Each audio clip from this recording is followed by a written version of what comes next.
Hello friend, आप लोग कैसे हैं। चलिए आज हम लोग इस वीडियो में फिजिक्स के साउंड वाले चैप्टर से कुछ सवाल को हल करना सीखते हैं। इस वीडियो को पहले भी हमने एक वीडियो यूट्यूब पर डाल चुकी है कि जो आप लोग ये वीडियो देख सकते हैं। यदि आप इस वीडियो को देख के इस वाले वीडियो को फिर देखेंगे तो आपको ज़्यादा से ज़्यादा समझ में आएगा। ठीक, तो चलिए हम लोग इस सवाल को हल करते हैं। ठीक, तो सबसे पहले देखिए, कोई प्रतिध्वनि 3 सेकंड में 50 सुनाई देती है। यदि ध्वनि की चाल 342 मीटर पर सेकंड हो तो स्रोत तथा परावर्तक के बीच की दूरी, यानी कि मान लीजिए ये कोई वस्तु है, ठीक, और ये दूसरा वस्तु है। ठीक, यहाँ से कोई ध्वनि उत्पन्न होती है जो यहाँ पर जाती है और फिर वापस आती है। ठीक, जब ये जाती है आती है तो हमको 3 सेकंड का समय देता है। ठीक, अब इस ध्वनि की चाल 342 है। ठीक है, तो अब इसके और इसके बीच की दूरी हमें क्या करना है। ठीक है, तो सबसे पहले देखिए कि यहाँ पे समय दिया है, यानी कि प्रतिध्वनि, ठीक, समय है। ठीक है, यानी कि T = 3 सेकेंड। जब यहाँ से ध्वनि जाती है फिर आती है तो 3 सेकेंड लगता है। ठीक, तब जाने में समय हो जाएगा हमारा 3 से जब 2 में भाग देंगे तो 2 × 2 = 10.25 सेकेंड। ठीक है, यानी कि इस ध्वनि को जाने में 1.5 सेकेंड लगता है। ठीक है, तो अब इसके और इसके बीच की दूरी ज्ञात करनी है। ठीक, तो ये चाल दे दी है, यानी कि वेग 342 मीटर प्रति सेकेंड। ठीक है, अब हमारा दूरी बराबर होता है, दूरी बराबर चाल गुणे समय। ठीक, तो हमारा चाल दिया है 342 गुणे समय दिया है 1.5 सेकेंड। ठीक, तो जब इन दोनों का गुणा होगा तो हमारा आ जाएगा 513 मीटर। ठीक, तो यही हमारा आंसर हो जाएगा। ठीक है, तो जो इसके और इसके बीच की दूरी हो जाएगी। ठीक, चलिए हम लोग अगले सवाल को हल करते हैं। तो हमारा अगला सवाल है, देखिए, एक पनडुब्बी सोनार स्पंज उत्सर्जित करती है जो पानी के अंदर एक खड़ी चट्टान से टकराकर 1.02 सेकेंड के पश्चात वापस लौटता है। यदि खारे पानी में ध्वनि की चाल 1531 मीटर प्रति सेकेंड हो तो चट्टान की दूरी ज्ञात कीजिए। मान लीजिए कि ये कोई समुंदर है। ठीक है, ये समुंदर है। ठीक, ठीक है, अब इस समुंदर में ये चट्टान है। ठीक, समुंदर के अंदर। ठीक, अब ये कोई पनडुब्बी है। ठीक है, अब ये ध्वनि उत्पन्न करती है जिसे हम लोग सोनार से जानते हैं कि जो जहाज होती है ये समुद्र की गहराई मापने के लिए सोनार ध्वनि को छोड़ा जाता है कि जिससे कि हमारा समुद्र के और इस जहाज के बीच की दूरी ज्ञात होती है। ठीक, तो ये जब जहाज सोनार को छोड़ता है तो इस चट्टान पे ये टकराता है। ठीक है, तो इस चट्टान पे टकरा कर फिर वापस जाने में हमारा समय 1.0 सेकेंड लगता है, ठीक है। तो अब देखिए, तब जाने में और आने में समय 1.02 सेकेंड है। तो फिर जाने में समय हमारा इसका आधा हो जाएगा, ठीक। तो समय दिया है यानी कि टी 1.02 सेकेंड, ठीक है। तो ये कुल समय दिया है, यानी कि जाने में भी और आने में भी समय दे दिया है, कुल समय, ठीक। तो सिर्फ जाने में समय हो जाएगा, तो यानी सोनार द्वारा ध्वनि जाने में लगा समय, ठीक, इसका आधा हो जाएगा, यानी कि 1.02 हो जाएगा, ठीक है। तब ये जाने में जब समय दे दिया, ठीक। अब देखिए, यदि खारे पानी में ध्वनि की चाल 1531 मीटर प्रति सेकेंड हो, यानी कि हमारा चाल दे दिया है वेग 1531 मीटर प्रति सेकेंड, ठीक है। तो अब देखिए, अब इस जहाज की और इस चट्टान के बीच की दूरी ज्ञात करना है, ठीक है। तब दूरी बराबर होता है, दूरी बराबर चाल गुणे समय, ठीक है। तो हमारा चाल दे दिया है इतना 1531 गुणे समय 1.02 ठीक। 1.02 जब अब देखिए, इसको जब इससे काटेंगे तो हमारा हो जाएगा 0.225 2 कम में 2। तो जब इसमें जब गुणा होगा 1531 गुणे 0.51 में, तो हमारा दूरी आ जाएगा, दूरी गुणा होगा तो 780.18, ठीक। कि जो हमारा इस जहाज से और चट्टान के बीच की दूरी हो जाएगी, ठीक है, 780.18 मीटर, ठीक। यही हमारा आंसर हो जाएगा, ठीक है। अब चलिए अगले सवाल को समझते हैं। तो हमारा अगला सवाल है, किसी व्यक्ति का औसत श्रव्य परिसर 20 हर्ट्ज से 20 किलो हर्ट्ज है, ठीक। इन दोनों आवृत्तियों के लिए ध्वनि तरंगों की तरंगदैर्घ्य ज्ञात कीजिए। वायु में ध्वनि का वेग 344 मीटर प्रति सेकंड है, ठीक। तो हमारा देखिए आवृत्ति दे दिया है, यानी कि पहला दे दिया है आवृत्ति, ये यानी कि आवृत्ति इसको हम एन से दर्शाते हैं। पहला है 20 हर्ट्ज, ठीक।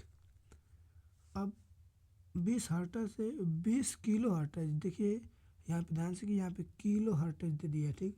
तो हमारा N2 हो जाएगा जो 20 किलो हर्ट्ज, ठीक है। तो इसको जब हर्ट्ज में बदलेंगे तो हमारा 1000 से गुणा हो जाएगा, ठीक। 20 गुणे 1000 हर्ट्ज, ठीक है, ये हो जाएगा, ठीक। अब देखिए, इन दोनों आवृत्तियों के लिए ध्वनि तरंगों की तरंगदैर्घ्य ज्ञात कीजिए, यानी कि तरंगदैर्घ्य, ठीक।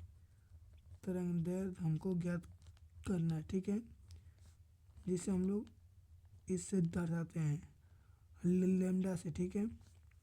वायु में ध्वनि का वेग 344 है, वेग दे दिया है 344 मीटर प्रति सेकेंड, ठीक। तो हमारा होता है इसका सूत्र जो होता है V बराबर N लैम्डा होता है, ठीक। तो हमारा ज्ञात करना है ये तरंगदैर्घ्य, ठीक। तो हो जाएगा हमारा तरंगदैर्घ्य बराबर V बटे में N, क्योंकि इधर एक गुणा में इधर आएगा तो भाग में हो जाएगा, ठीक। तो ये हमारा पहला हो जाएगा। तो वेग रखेंगे यानी कि v 344 बटे में n, यानी कि पहला वाला है पहला वाला है n, जो कि आवृत्ति है 20 हर्ट्ज है, तो इसको रखेंगे 20। जब इससे इसमें भाग देंगे तो हमारा हो जाएगा 2 एक कम है 2, 2 7 14, 2 दूना के 4, यानी कि 17.2 मीटर, ठीक। ठीक है, पहला तरंग दैर्ध्य हो गया, ठीक। अब देखिए दूसरा तरंग दैर्ध्य ज्ञात करेंगे कि जो हमारा n2 दिया है 20 किलो हर्ट्ज, ठीक है। तो हम लोग यहाँ पे देखते हैं तो लेमडा ये पहला वाला तो आ गया है। अब दूसरा वाला लेमडा 2 बराबर v बटे में n2, ठीक है।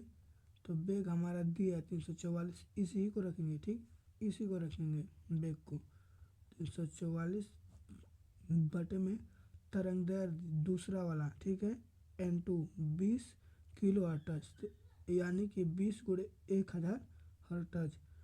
तो 20 गुणे 1000 हो जाएगा, ठीक है। तो अब इसमें भाग देंगे तो हमारा आ जाएगा 17.2 गुणे 10 पे -3 घात, ठीक है।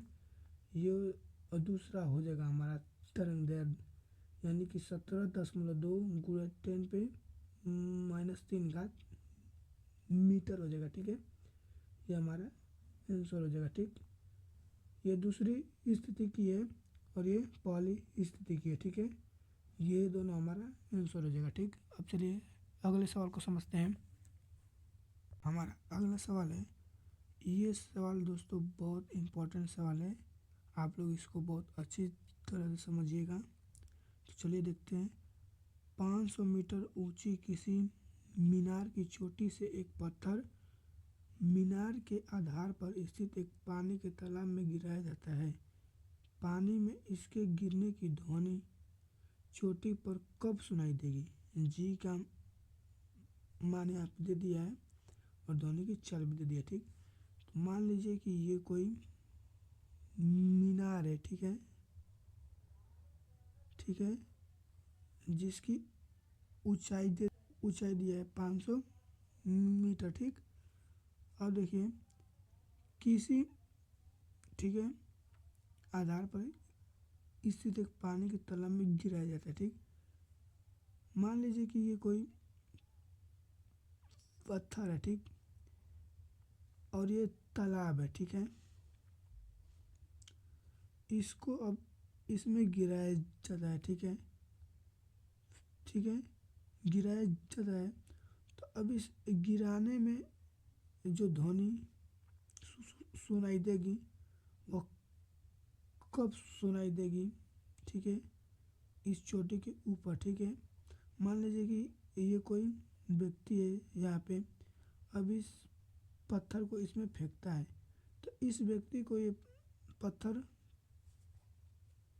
कब सुनाई देगी? तो चलिए हम लोग इसको हल करते हैं। तो सबसे पहले देखिए कि इसमें ऊंचाई दे दी है, यानी कि h दे दिया है हमारा 500 मीटर, ठीक। अब फिर g का मान दे दिया है, g का 10 मीटर प्रति सेकंड स्क्वायर, और ध्वनि की चाल यानी कि v बराबर 340 मीटर प्रति सेकंड, ठीक। अब देखिए ये जो पत्थर है इसकी पहली अवस्था तो विरामावस्था में रहेगी, यानी कि u बराबर हो जाएगी 0 हो जाएगा, ठीक है। क्योंकि ये जो वस्तु है इसकी पहली अवस्था एकदम ये रुकी हुई रहेगी, ठीक है। तभी तो ये व्यक्ति इसको फेंकेगा। तो जब ये जब रुकी है तो इसका वेग 0 हो जाएगा, ठीक है, 0, ठीक। तो हमारा इसमें जाने में समय ज्ञात करना है, और फिर इसको आने में समय, ठीक है। जब ये पत्थर जाएगा तो ध्वनि तो भी तो होगा, पत्थर जाएगा, फिर इसको इसी की ध्वनि ऊपर जाने में समय ज्ञात करना है, ठीक। तो हमारा इसका हो जाएगा जो एच गति के समीकरण से हल करेंगे इसे, गति के समीकरण से, ठीक। तो हमारा दूसरे समीकरण से हल करेंगे तो हमारा होता है एच बराबर U T plus 1/2 G T का स्क्वायर, ठीक। तो एच हमारा दे दिया है 500 मीटर, ठीक। एच हो जाएगा 500 बराबर यू 0 दे दिया है, तो टी समय तो ये 0 हो जाएगा, इसको छोड़ देते हैं। अब 1/2 जी का मान दे दिया है 10 और टी तो हमें ज्ञात करना है, टी का स्क्वायर, ठीक। तो इससे जब कटेगा 2×5 = 10, तो टी स्क्वायर बराबर हो जाएगा 500/5, क्योंकि ये गुणा में इधर आएगा तो भाग में हो जाएगा, ठीक। तो टी स्क्वायर बराबर हो जाएगा 5×5 यानी कि 100। तो जब इसका टी का मान ज्ञात करेंगे तो रूट में 100 हो जाएगा, तब हो जाएगा टी बराबर 10 सेकेंड, ठीक है। 10 सेकेंड हो जाएगा हमारा टी का। जब समय इसको जब जाने में समय, इस पत्थर को जाने में समय 10 सेकेंड लगता है, ठीक। तो अब इस 10 सेकेंड, ठीक है, अब इसको जब इसकी ध्वनि जब 10 सेकेंड में पानी में जाएगी, फिर इसी ध्वनि को ऊपर जाने में समय, तो यानी कि हमारा होता है दूरी बराबर चाल गुणे समय। तो हम यहाँ से जब समय ज्ञात करेंगे, समय तो हो जाएगा दूरी बटे में चाल, क्योंकि इधर ये चाल गुणे में इधर आएगा तो भाग में हो जाएगा। तो हमारा दूरी दे दिया है 500 मीटर, ठीक, कि जो इस चोटी की ऊंचाई है, ठीक। तो 500 बटे में चाल दे दिया है 340, ठीक। तो जब कटाएंगे तो हमारा आ जाएगा 1.47 सेकेंड, ठीक है। ये यानी कि दूसरा समय, ठीक। इसको जाने में समय 10 सेकेंड और फिर इसी ध्वनि को ऊपर जाने में समय 1.47 सेकेंड, ठीक है। तब टोटल समय हो जाएगा, यानी कि कुल समय T1 प्लस T2, तो T1 10 है प्लस T2 यानी कि 1.47। जब इसको जोड़ेंगे तो हमारा हो जाएगा 11.47 सेकेंड, ठीक। यही हमारा आंसर हो जाएगा, ठीक।